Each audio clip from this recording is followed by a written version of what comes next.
তো আজকে যখন রাষ্ট্র ব্যবস্থা নেওয়ার জন্য আজকে আগ্রহ প্রকাশ করেছেন সিরিয়াসলি, তখন সবাই আমরা সজাগ হয়েছি। ইনশাল্লাহ এই দুর্নীতিবাজ বাংলাদেশ থেকে উৎখাত হবে, সেই মর্মে কিন্তু প্রধানমন্ত্রী জাতীয় সংসদে কমিটমেন্ট করে কথা বলেছেন।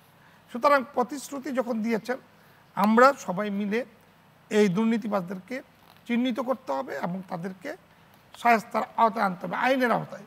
এখন প্রশ্ন হলো আইনটা কেন এরকম করা হয়েছে?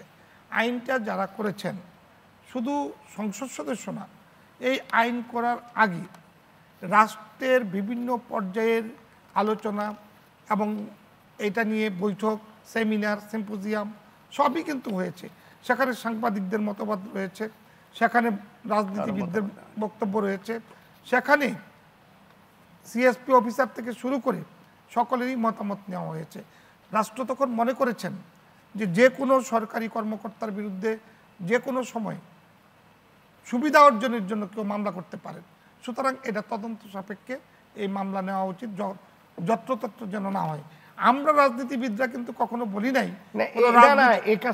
আমি শুধু বলি, আপনার কথাটা আমি আনসারে যাচ্ছি যে আমরা আমাদেরকে সেফ কাস্টডিতে নেওয়ার জন্য আমরা কিন্তু কোনো আইন পাস করি নাই।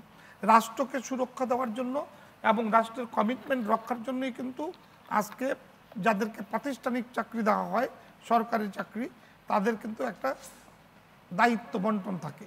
সেই জায়গায় যে আজকে এই স্বাধীনতার পর থেকেই আমরা লক্ষ্য করেছি, বঙ্গবন্ধু হত্যাকাণ্ডের পর থেকে যারাই রাষ্ট্রীয় ক্ষমতায় এসেছেন, তারা কি কাউকে দুর্নীতিবাজ হিসেবে মানুষের কাছে তুলে ধরতে সক্ষম হয়েছেন? ব্যাংকের লুটপাট, ব্যাংকের টাকা না দেওয়া, এই যে রীতিনীতি, এগুলো কি কেউ তুলে ধরতে পেরেছেন? কেউ পারেননি।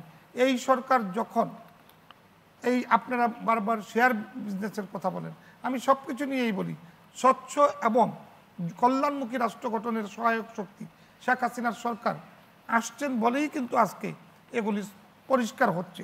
মানি ল্যান্ডারিং, দেশে রাজনীতিবিদ হয়ে বিদেশে এই যে পালিয়ে আছে, দেশে আসতে পারে না, রাষ্ট্রের টাকা লুটপাট করেছেন যারা, তাদেরকে চিহ্নিত করা হচ্ছে। এইটা কিন্তু এই সরকারের সফলতা। আজকের সফলতার দ্বারপ্রান্তে যখন আসছে, তখন সকলের সহযোগিতা সরকার কাম্য করেন, আমরা আশা করি। কিন্তু এখানে আপনার কাছে আমি মনে করি যে সেই কারণে আমি বলি যে যদি আইনটা আপনার কাছে সিদ্ধ মনে না হয়, আমরা পরিবর্তন করবো, আপনি মতবাদ দিন। জি জি, না ধন্যবাদ।